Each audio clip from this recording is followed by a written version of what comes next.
Hello, good morning, students. How are you? Myself, Professor Amit Kalola, and our subject is Water Supply and Sanitary Engineering. Topic to be discussed of chapter Treatment of the Water, Functioning of the Coagulation Treatment Plant, Principle of the Flocculation, Deciding the optimum dose of coagulant using in the jar test. Dear student, in the last lecture, we have discussed about the object of the water treatment plant and location of the water treatment plant, the layout of the water treatment plant, જેમાં intake work including pumping plant, planned sedimentation unit, sedimentation with the coagulation, filtration unit, softening unit, disinfection unit, and pure water storage reservoir, pumping unit for sending water to the elevated service or reservoir, elevated or underground service reservoir, and distribution system પર આપણે discussion કર્યું હતું. Next topic આપણે લીધો હતો basic principle of the working of treatment plant. તેમાં આપણે physical screening, plain sedimentation, sedimentation with the coagulation, filtration process, disinfection, softening process and other special processes માં આપણે રિવર્સ ઓસ્મોસિસ, ઇલેક્ટ્રોડાયાલિસિસ અને સ્ટેબિલાઇઝેશન ઉપર ડિસ્કશન કર્યું હતું. તેમજ વોટર ટ્રીટમેન્ટમાં વિવિધ પ્રક્રિયાઓ દરમિયાન દૂર થતી ઇમ્પ્યુરિટીઝ, અશુદ્ધિઓ, ધારો કે સ્કેનિંગમાં છે એ ફ્લોટિંગ મેટર્સ, પ્લેન સેડિમેન્ટેશનમાં છે એ large suspended solids, sedimentation with the કોએગ્યુલેશનમાં ફાઇન સસ્પેન્ડેડ મેટર્સ, ફિલ્ટ્રેશન પ્રોસેસમાં કોઇડિયલ મેટર, ડિસઇન્ફેક્શનમાં હાનિકારક જીવાણુ એટલે કે પેથોજેનિક બેક્ટેરિયા, એરિએશન પ્રોસેસમાં taste, odour and colour removal, અને સોફ્ટનિંગ પ્રોસેસમાં હાર્ડનેસ દૂર થાય છે. તો student, today we start with the functioning of the coagulation treatment plant. Primary treatment of the water can be done by the simple sedimentation. This operation can be sediment, heavy particle, but very fine particle like 0.06 mm. It takes about 10 times as long to take a particle of 0.02 mm size to the same depth as a sediment particles to take it down to a certain depth. To keep water in the tank longer for a sedimentation of more fine particle, arranging tanks is not a practical, and this makes it difficult to maintain a constant supply of water. Dear students, પાણીનો પ્રાથમિક ઉપચાર સાદું અવસાદન કરવાથી થઈ શકે છે અને આ પ્રક્રિયામાં ભારે કણોનું અવસાદન થઈ શકે છે, પરંતુ ખૂબ જ બારીક કણો જેવા કે 0.06 mm સાઇઝના કાપના કણો કે જે ચોક્કસ ઊંડાઈ સુધી નીચે લઈ જવા માટે સમય લાગે છે અને તેટલી જ ઊંડાઈ 0.02 mm સાઇઝના કણોને લઈ જવા માટે લગભગ 10 ગણો સમય લાગે છે. આ બહુ સમજવા જેવી વાત છે વિદ્યાર્થી મિત્રો કે 0.06 mm સાઇઝના કાપના કણોને જે ચોક્કસ ઊંડાઈ સુધી નીચે લઈ જવા માટે સમય લાગે તેટલી જ ઊંડાઈએ 0.02 mm સાઇઝના કણોને લઈ જવા માટે લગભગ 10 ગણો જેટલો સમય લાગે છે. આ ઉપરથી આપણે કહી શકાય કે વધારે સૂક્ષ્મ કણો છે અને અવસાદન માટે વધારે સમય સુધી પાણીની ટાંકીમાં રોકી રાખવું તેમજ તેના માટે વધારે ટાંકીની વ્યવસ્થા કરવી એ પ્રેક્ટિકલ નથી. તેમજ આ કારણે પાણીના સતત પુરવઠો પૂરો પાડવો પણ મુશ્કેલી પડે છે. It is difficult to maintain a constant supply of water. Particulate matter, organic matter, colloidal matter cannot be removed by the simple sedimentation. To sedimentation, certain chemicals are added to the water. In cause the small dependent particles to combine with each other to form a large particle. This precipitation of the particle, it means the flocculent precipitation, collect the and colloidal impurities in the water while sitting down. Such entanglement particle settle down in the tank process is known as a coagulation, and chemical use known as the coagulant. આ સિવાય પાણીમાં સૂક્ષ્મ કલીલ કણો, કાર્બનિક પદાર્થો, વનસ્પતિના કણો વગેરેને કારણે ઉત્પન્ન થતા રંગ વગેરે સાદી અવસાદનની ક્રિયાથી આપણે દૂર કરી શકાતા નથી. Can not be remove by the simple sedimentation. આ પ્રકારની અશુદ્ધિઓને સેડિમેન્ટેશન કરવા માટે પાણીમાં અમુક ટાઈપના કેમિકલ્સ એડ કરવા પડે છે, રસાયણો ઉમેરવામાં આવે છે. જે રસાયણોને કારણે નાના નાના અવલંબિત કણો એકબીજા સાથે એકત્રિત થઈ અને મોટા કણો બને છે, લાર્જ પાર્ટિકલ બને છે. કણોના આ અવક્ષેપણને ફોક્યુલન્ટ પ્રિસિપિટેશન ઉત્પન્ન થતી વખતે અને નીચે બેસતી વખતે પાણીમાંની કલીલ અશુદ્ધિઓ એટલે કે કોઇડિયલ ઇમ્પ્યુરિટીઝને પોતાની સાથે સમાવી લે છે. આવા સમાવેશ એટલે કે એન્ટાચમેન્ટ થયેલા કણો ટાંકીમાં નીચે બેસી જાય છે. એટલે આ પ્રક્રિયાને સ્કંદન એટલે કે કોએગ્યુલેશન કહેવામાં આવે છે. અને કેમિકલ જે યુઝ થાય છે આ પ્રક્રિયામાં એટલે કે રસાયણ જે આ પ્રક્રિયામાં ઉપયોગમાં લેવામાં આવે છે તેને કોએગ્યુલેન્ટ તરીકે ઓળખવામાં આવે છે.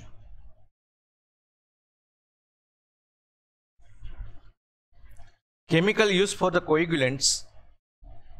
કોએગ્યુલેન્ટ તરીકે વપરાતા રસાયણો એલ્યુમિનિયમ સલ્ફેટ એટલે કે alum, chlorinate copperas, ferrous sulphate and lime, magnesium carbonate, polyelectrolytes and sodium aluminate. આ બધા રસાયણો છે તે કોએગ્યુલેન્ટ તરીકે પાણીમાં વપરાય છે.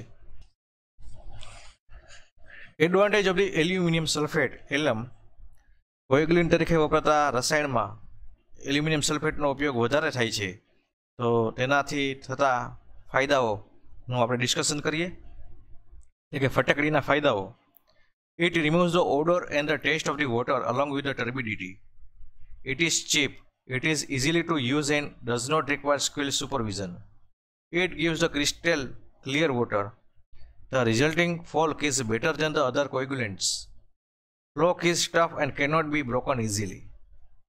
તે ડોળાપણાની સાથે પાણીની ગંધ અને ટેસ્ટને પણ દૂર કરે છે. તે સસ્તું છે, ઇકોનોમિકલ છે, તેનો ઉપયોગ કરવો એકદમ સરળ છે અને કોઈપણ જાતના સ્કિલ સુપરવિઝનની પણ જરૂર રહેતી નથી, કુશળ દેખરેખની પણ જરૂર રહેતી નથી. તે એકદમ સ્વચ્છ પાણી એટલે કે ક્રિસ્ટલ ક્લિયર વોટર આપે છે. તેનાથી ઉત્પન્ન થતું ફીણ ફ્લોક અન્ય કોએગ્યુલેન્ટ કરતાં ઘણું સારું હોય છે અને તેમાંથી ઉત્પન્ન થતું ફ્લોક છે એ એકદમ કડક હોય છે, ટફ હોય છે અને સરળતાથી તોડી શકાતું નથી. કે not be broken easily. Advantage of the aluminium sulphate એટલે કે ફટાકડીના ફાયદાઓ છે. The gelatinous precipitation that occurs due to the addition of the chemical to the water is called a flock. Coagulation process also remove the water taste, odor and color. Coagulants are added to the water to produce a flock required for this functioning. It is then the highly flocculate. વિદ્યાર્થી મિત્રો,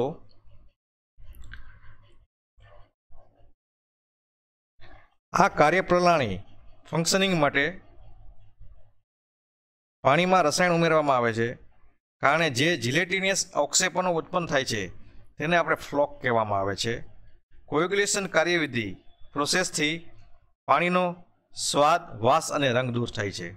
એટલે આ process કરવાથી પાણીના સ્વાદમાં, વાસમાં અને રંગમાં અશુદ્ધિ છે તે દૂર થાય છે. આ કાર્યપ્રણાલી ફંક્શનિંગ માટે જરૂરી ફ્લોક્સ ઉત્પન્ન કરવા માટે પાણીમાં સ્કંદન એટલે કોએગ્યુલેશન ઉમેર્યા બાદ તેને ખૂબ જ વલોવવામાં આવે છે. ત્યારબાદ કોએગ્યુલેશન થયેલા પાણીને અવસાદન ટાંકી એટલે કે સેડિમેન્ટેશન ટેન્કમાં ભરવામાં આવે છે, જેમાં પાણીની શુદ્ધ અશુદ્ધિઓનું અવસાદન થાય છે. ત્યારબાદ ટાંકીના ઉપરના સાફ પાણીને તે પછીની ઉપચાર વિધિ માટે આગળ મોકલવામાં આવે છે અને ટાંકીના તળિયે જમા થયેલા કાપ ને સ્લગ થોડા દિવસને સમયે સાફ કરવામાં આવે છે. This is the functioning of the coagulation treatment. Now the next topic is the principle of the flocculation. એટલે વલવણ ક્રિયાના સિદ્ધાંત. For proper functioning of the flocculation action, various parts of the flocculation tank like mixing device or flocculators, mixing basins and flocculation tank. The principle by which properly designed parts are handled in this way are called the principle of flocculation. પાણીનું યોગ્ય રીતે સ્કંદન કોએગ્યુલેશન કરવા માટે તેમાં કોએગ્યુલેટ ઉમેર્યા બાદ ખૂબ જ સારી રીતે વલોવવું એટલે કે ફોક્યુલેટ કરવું જરૂરી છે. તો ફોક્યુલેશનની ક્રિયા સારી રીતે થઈ શકે તે માટે ફોક્યુલેશન ટેન્કના વિવિધ ભાગો જેવા કે મિક્સિંગ ડિવાઇસ એન્ડ ફોક્યુલેટર એટલે કે વલોણા અથવા તો મિક્સકો કહેવામાં આવે છે ને, મિક્સિંગ બેઝિન મિશ્રણ બેઝિન અને ફોક્યુલેશન ટેન્ક. તો આ બધા ભાગોની યોગ્ય સિદ્ધાંત મુજબ ડિઝાઇન કરવામાં આવે છે અને આ રીતે યોગ્ય પ્રકારની ડિઝાઇનવાળા ભાગોનું જે સિદ્ધાંતો મુજબ સંચાલન કરવામાં આવે તેને વલોવણના સિદ્ધાંતો અથવા તો પ્રિન્સિપલ ઓફ ધ ફોક્યુલેશન કહેવામાં આવે છે. Now start with the mixing device or the flocculator. Mechanical or electrical operated valve are used for the flocculation. It works on the principle of circulating water by the centrifugal motion. The centrifugal pump, compressed air and the mixing basin all are contribute to this. એટલે વલોણા અથવા તો મિક્સકો ફોક્યુલેશન માટે યાંત્રિક અથવા તો વિદ્યુત સંચાલિત વલોણાનો ઉપયોગ કરવામાં આવે છે. મિકેનિકલ ઓર ઇલેક્ટ્રિક ઓપરેટેડ વાલ્વ્સ. આ વલોણાઓ કેન્દ્રત્યાગી ગતિ દ્વારા પાણીને ઘુમાવવાના સિદ્ધાંત પર કાર્ય કરે છે. It works on the principle of the circulating water by the centrifugal motion. આ માટે સેન્ટ્રીફ્યુગલ પંપ, કમ્પ્રેસ એર અને મિશ્રણ બેઝિન બધાનો સંયુક્ત ફાળો હોય છે. This is the mixing device of the flocculator. Next is a mixing basin, મિશ્રણ basin. Mixing basins are very important in the flocculation action, so their purpose can be better served by the proper design. There are generally two types of the mixing basins: mixing basin with the mechanical device and mixing basin with the baffled walls. Students, flocculation ક્રિયામાં મિશ્રણ બેઝિનનું ઘણું મહત્વ છે, તેથી તેની યોગ્ય design દ્વારા સારી રીતે એનું વર્ક આપણે કરી શકીએ છીએ. સામાન્ય રીતે બે ટાઈપ્સના મિક્સિંગ બેઝિનનો ઉપયોગ કરીએ છીએ. તેમાં પહેલું આવે છે mixing basin with the mechanical device એટલે કે યાંત્રિક સંચારયુક્ત મિશ્રણ બેઝિન, અને બીજું આવે છે તે mixing basin with the baffle walls એટલે કે રોધક દિવાલોવાળો મિશ્રણ બેઝિન. તો start with the mixing basin with the mechanical device. This basin is a formulated to give a mechanical aggregation to mixture of the chemical with the water. It mixture properly with the flush mixture. After that, the water is transferred to the flocculation tank. This type of the mixture has a shaft inside the rectangular tank to which our impeller is attached. So this is the image of the mixing basin with the mechanical device. The inlet, outlet, chemical pipe, electrical driven motors. It is the pedal, fan, and this is the drain pipe. This is the deflecting valve, which is operated by an electric motor. The normal speed of the impeller is 100 rpm and stay time is 2 to 3 minutes. તો આ figure દેખાય છે dear students, તે યાંત્રિક સંચારયુક્ત મિશ્રણ બેઝિનની છે. તો પાણી સાથે રસાયણના મિશ્રણને યાંત્રિક આંદોલન આપવા માટે આ બેઝિનની રચના કરવામાં આવે છે. મિશ્રણને ફ્લેશ મિક્સર વડે સારી રીતે વલોવવામાં આવે છે અને તે પછી વલોવેલા થયેલા પાણીને ફોક્યુલેશન ટેન્કમાં ટ્રાન્સફર કરવામાં આવે છે. આ પ્રકારના મિશ્રકમાં લંબચોરસ ટાંકીની અંદર એક શાફ્ટ ફિટ કરેલી હોય છે. This is the rectangular tank અને તેની સાથે એક ઇમ્પ્લેર જોડવામાં આવે છે. જેનું સંચાલન વિદ્યુત મોટર દ્વારા કરવામાં આવે છે. ઇમ્પ્લેયરની સામાન્ય ઝડપ 100 થી 200 RPM જેટલી હોય છે અને રોકાણનો સમય 2 થી 3 મિનિટનો હોય છે. So this is the mixing basin with the mechanical device. Now next is the mixing basin with the buffle walls. Mixed basin is a rectangular in shape. The basin is divided into the smaller compartments by buffle walls from the inside. This is the image of the mixing basin with the buffle walls. This is the image of the around the buffle type mixing basin and up and down buffle type mixing basin. આ મિશ્રણ બેઝિનનો આકાર છે લંબચોરસ હોય છે. અંદરથી રોધક દિવાલો એટલે કે બફલ વોલ્સ વડે આ બેઝિનને નાના નાના ખંડોમાં વિભાજિત કરવામાં આવે છે.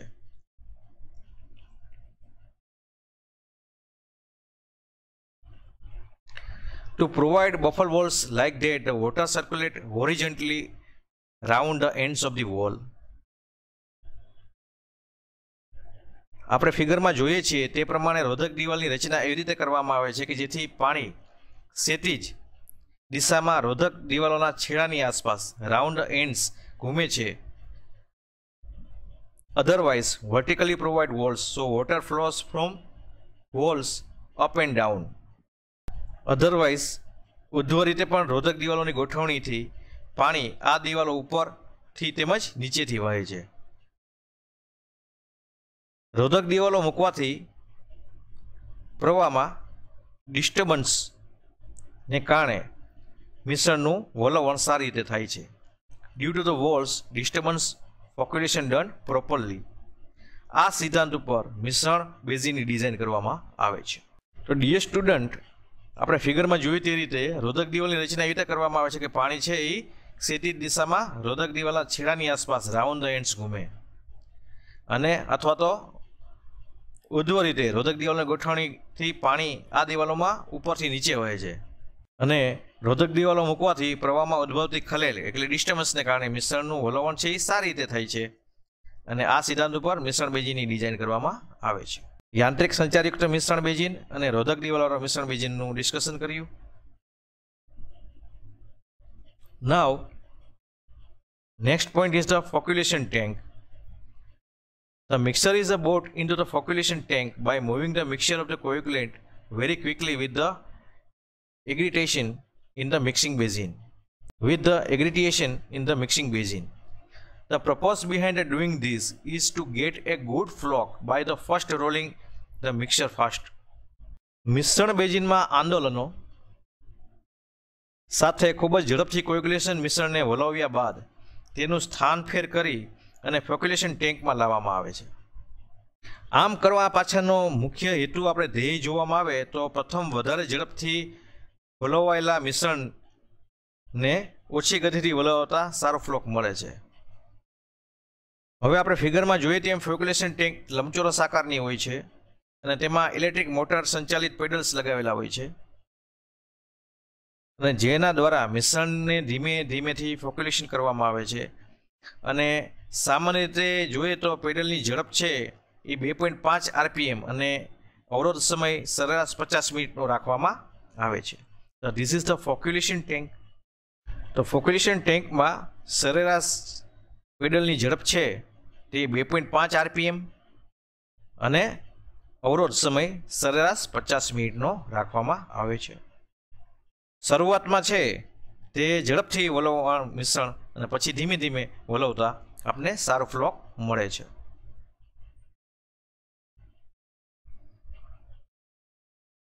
Now student, the next topic is our jar test. The deciding the optimum dose of the coagulation using the jar test. Appropriate amount of the coagulant should be used when the sedimentation water using coagulant. The amount of the coagulant depends on the following factors: type of coagulant, water color, water pH value, water temperature, water turbidity and the flocculation time. કોએગ્યુલેન્ટનો ઉપયોગ કરી અને પાણીનું અવસાદન કરતી વખતે યોગ્ય માત્રામાં કોએગ્યુલેન્ટ વાપરવો જોઈએ. તો કોએગ્યુલેન્ટની માત્રાનો આધાર કોએગ્યુલેન્ટના પ્રકાર, પાણીનો કલર, પાણીની પીએચ વેલ્યુ, પાણીનું તાપમાન, પાણીનું ડોહરાપણું ટર્બિડિટી અને ફોક્યુલેશન ટાઈમ વગેરે બાબતો પર આધાર રાખે છે. તો કોએગ્યુલેન્ટની માત્રાનો આધાર, કોએગ્યુલેન્ટનો પ્રકાર, પાણીનો રંગ, પાણીનું પીએચ વેલ્યુ, પાણીનું ટેમ્પરેચર, પાણીનું ડોહરાપણું અને ફોક્યુલેશન ટાઈમ ઉપર આધાર રાખે છે. કોએગ્યુલેશનની ઇષ્ટતમ માત્રા આપણે ઓપ્ટિમમ ડોઝ નક્કી કરવા માટે આપણે જાર ટેસ્ટ કરવો પડે છે.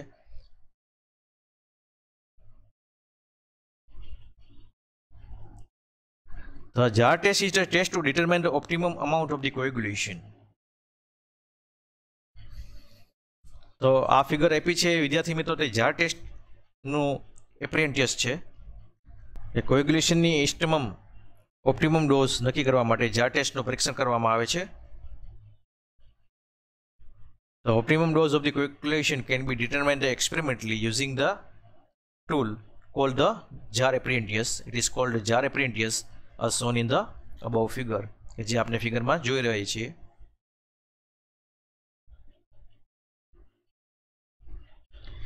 The device has a beaker with a capacity of 1 to 2 liter with the system of the steering rods.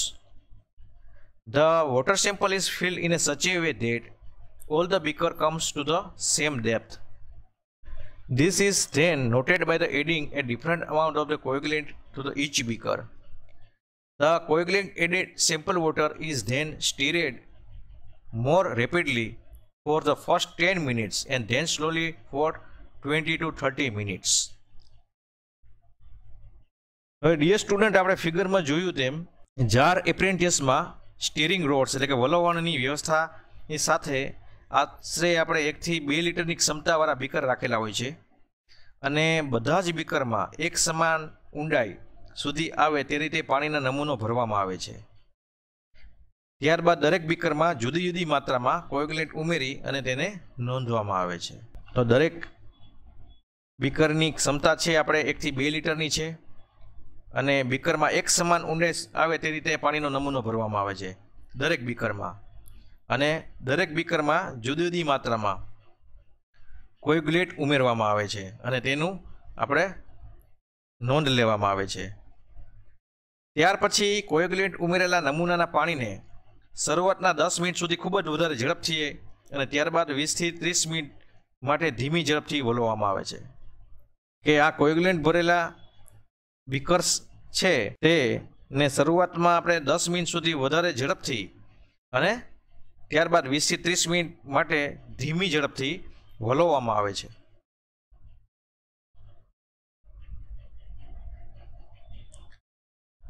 So this is the beaker mixing pedals. The flock produced in the water thus collect is deposited at the bottom of the beaker. Out of this beaker, the amount of the coagulant in the beakers which have the highest flock is recorded, which is called the optimum dose of the coagulant. આ રીતે વલોવામાં આવેલા પાણીમાં ઉત્પન્ન થયેલા flock બીકરના તળિયે જમા થાય છે. આ બધા બીકરોમાંથી જેમાં સૌથી વધારે ફ્લોક મળે તે બીકરમાંના કોએગ્યુલેન્ટની માત્રા નોંધવામાં આવે છે, જેને કોએગ્યુલેન્ટની ઇષ્ટતમ માત્રા એટલે કે optimum dose of the coagulant કહેવામાં આવે છે. એટલે આ બધા બીકરોમાં ફ્લોક છે એ બીકરના તળિયે જમા થાય છે અને બધા બીકરોમાંથી જેમાં સૌથી વધારે ફ્લોક મળશે તે બીકરમાં કોએગ્યુલેન્ટની માત્રા નોંધવામાં આવે છે અને જેને કોએગ્યુલેન્ટના ઇષ્ટતમ માત્રા એટલે કે optimum dose of the coagulant કહેવામાં આવે છે. તો ડિયર સ્ટુડન્ટ, આ જાર ટેસ્ટ હતી.